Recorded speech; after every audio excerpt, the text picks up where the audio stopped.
చేశాను గనుక వారు తాము షోమ్రోను మధ్య ఉన్నామని తెలుసుకునేది.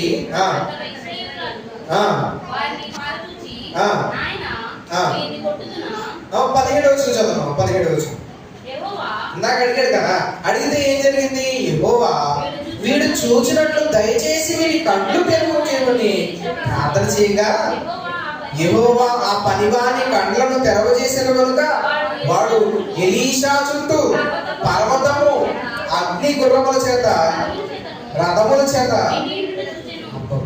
ఎలాంటి గుర్రాలు ఇవి? అగ్ని గుర్రాలు, అగ్ని రథాలు. దేవుడు పంపించే సైన్యం ఎలా ఉంటుందో చూసారా? దేవుని సైన్యం ఎలా ఉందో చూసారా? ఒక దూత వచ్చిందట 185,000 మందిని చంపేసిందట. ఇంకొక దూత వచ్చిందట అగ్ని రథాలు, అగ్ని గుర్రాలు, పర్వతాలు అని ఉన్నాయట. కళ్ళు తెరిచి చూస్తే బయలు కమ్మని కళ్ళంతా. అంటే దేవుని సైన్యం ఎంత గొప్పది! దేవుని సైన్యం ఎంత గొప్పది!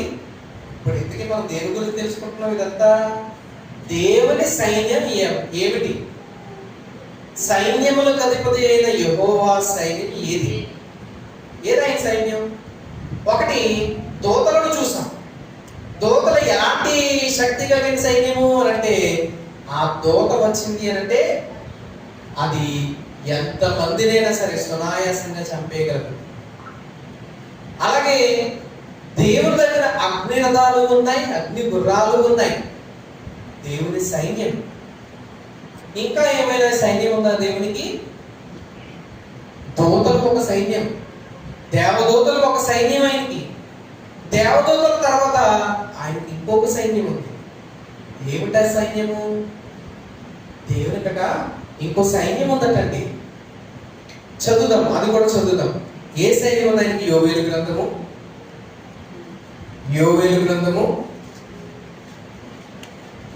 2వ అధ్యాయము,